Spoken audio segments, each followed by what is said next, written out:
नमस्ते। चलिए आज एक ऐसी कहानी में गोता लगाते हैं जो शायद हम में से कई लोगों को अपनी सी लगेगी। ये कहानी है शहर और गांव के बीच के टकराव की, जो एक परिवार की गर्मियों की छुट्टियों में सामने आती है। तो शुरू करते हैं।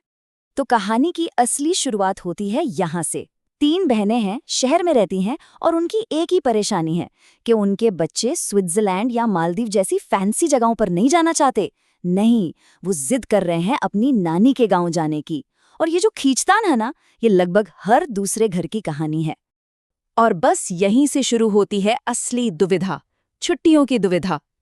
एक तरफ तो है माओ के मॉडर्न स्टाइलिश प्लान्स, और दूसरी तरफ बच्चों की एकदम सीधी सादी दिल से निकली हुई एक ख्वाहिश। तो मामला सिर्फ डेस्टिनेशन का नहीं था। आप देखिए, माओ के लिए ना ये फॉरेन ट्रिप एक तरह का स्टेटस सिंबल था, लेकिन बच्चों के लिए, अरे उनके लिए तो नानी का घर मतलब आज़ादी, एडवेंचर और ढेर सारा प्यार, वो भी बिना किसी शर्त के।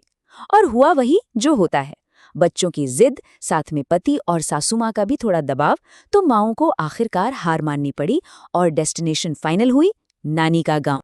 लेकिन जैसे ही गाड़ी गांव की धूल भरी सड़कों पर रुकी ना, असली टकराव तो तब शुरू हुआ। शहर का सिस्टम वाला, नियमों में बंधा हुआ पेरेंटिंग स्टाइल और गांव का खुला, प्यार भरा, बेफिक्र माहौल बस आमने सामने आ गए। ये दो दुनियाओं का सीधा सीधा क्लैश था। और सबसे पहला झगड़ा किस बात पर हुआ? खाने पर। बच्चों की नजर पड़ी गांव के मशहूर बर्फ के गोले पर और बस जिद पकड़ ली। अब शहर की माओं के लिए तो वो मतलब गंदगी, बीमारियां, पता नहीं कैसा पानी, कैसे रंग। लेकिन नानी के लिए, अरे वो तो बस बचपन की एक छोटी सी प्यारी सी खुशी थी। उनका सवाल भी एकदम सीधा था, अगर हर चीज से ऐसे ही डरोगी तो बच्चे अपना बचपन जिएंगे कैसे? खाने का मामला अभी शांत भी नहीं हुआ था कि अगला मोर्चा खुल गया खेलकूद को लेकर। जरा सोचिए, माओ ने अपने बच्चों को पेड़ पर चढ़ते और नदी में छपाछप करते देखा।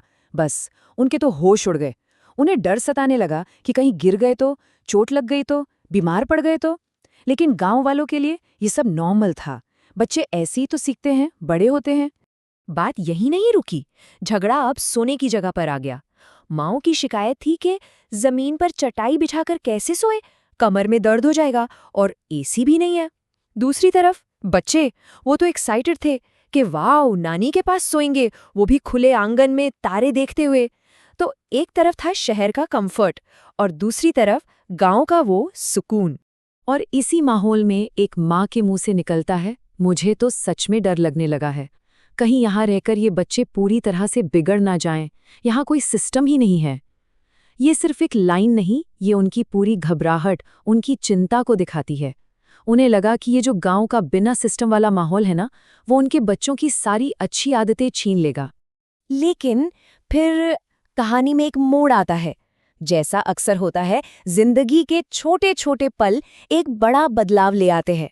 और यही वो पल थे जब इन माओं को अपने ही नजरिए पर, अपनी ही सोच पर सवाल उठाने के लिए मजबूर होना पड़ा। हाँ, धीरे धीरे ही सही, पर कुछ तो बदल रहा था।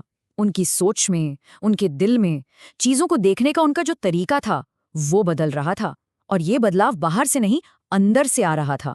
और इस बदलाव की वजह बनी 3 छोटी छोटी बातें। पहली, जब एक बहन के सिर में तेज दर्द हुआ तो माँ ने बिल्कुल बचपन की तरह उसके बालों में तेल डालकर मालिश की, वही प्यार, वही अपनापन। दूसरा, जब उनकी नज़र अपनी माँ की पुरानी फीकी पड़ चुकी साड़ी पर पड़ी और उन्हें अचानक एहसास हुआ कि उन्होंने आज तक अपनी माँ को एक साड़ी तक खरीद कर नहीं दी। और तीसरा, जब माँ ने वो पुराना संदूक खोला जिसमें उनके बचपन के कपड़े, खिलौने सहेज कर रखे थे, वो चीज़ें जिन्हें ये बहनें कबाड़ समझकर फेंक देना चाहती थीं, वो माँ के लिए अनमोल यादें थीं। और बस इसी पल उन्हें ये एहसास हुआ कि माँ का प्यार कभी कम नहीं होता, चाहे उम्र कितनी भी हो जाए। हम तो बस शिकायत ही करते रहते हैं और मम्मी बिना कुछ बोले सब करती रहती है। उन्हें समझ आ गया कि वो तो सिर्फ कमियां गिनाती रहीं, शिकायतें करती रहीं, जबकि उनकी माँ बिना किसी उम्मीद के बस अपना प्यार लुटाती रहीं। तो एक तरफ तो ये माएँ बदल रही थीं और दूसरी तरफ एक ऐसा सबूत सामने आ रहा था जिसे झुठलाना नामुमकिन था। और वो सबूत था खुद बच्चों की बातें, उनकी सच्ची खुशी। जब बच्चों से पूछा गया तो उन्होंने तो एकदम साफ साफ बता दिया।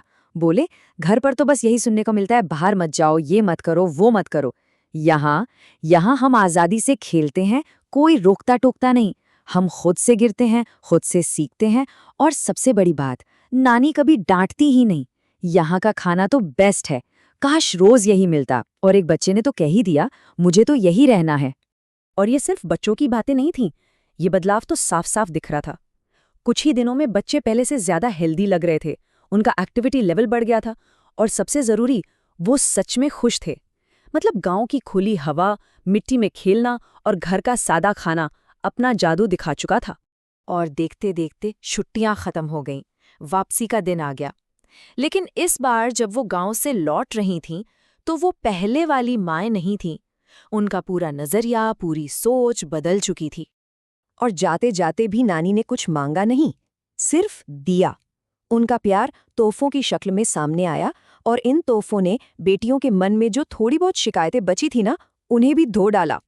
क्या दिया नानी ने? घर पर बनाया हुआ आम और करौंदे का अचार, धूप में सुखाए हुए पापड़, अपने सारे नाती पोतों के लिए नए कपड़े और अपनी तीनों बेटियों के लिए नई नई साड़ियाँ, यहाँ तक कि हर बच्चे को चांदी का एक सिक्का भी दिया। सोचिए, ये वही माँ थीं जिनके बारे में बेटियां सोच रही थीं कि वो घर ठीक कराने पर पैसे क्यों नहीं खर्च करती। वो अपने पैसे अपनी खुशियों पर नहीं, बच्चों की खुशियों पर खर्च कर रही थीं। और बस बेटियां खुद को रोक नहीं पाईं। उन्होंने अपनी माँ को गले लगाया और कहा, मम्मी, हमें माफ कर दो, हमने आपको कभी समझा ही नहीं, हम गलत थे। असली सुकून, असली शांति तो यही है। देखिए ना, हमारे बच्चे यहाँ कितने हेल्दी और कितने खुश हैं। ये सिर्फ एक माफी नहीं थी, ये उनकी पूरी सोच के बदलने का कबूलनामा था। और इस एक पल में शहर और गांव के बीच की वो जो बड़ी सी खाई थी ना, वो पूरी तरह से भर गई। अब वो समझ चुकी थी कि बच्चों की परवरिश के लिए असल में क्या मायने रखता है, मॉडर्न सुविधाएं या फिर आज़ादी, प्यार और अपनी जड़ों से एक गहरा जुड़ाव। और ये कहानी हमें एक बहुत ज़रूरी सवाल के साथ छोड़ जाती है कि एक संपूर्ण या कंप्लीट बचपन के लिए आखिर क्या चीज़ें ज़रूरी हैं। क्या वो महंगे गैजेट्स और तय रूटीन से बनता है, या फिर मिट्टी में खेलने की आज़ादी, पेड़ों पर चढ़ने का रोमांस और बड़ों के बिना शर्त वाले प्यार से? इस पर सोचिएगा ज़रूर।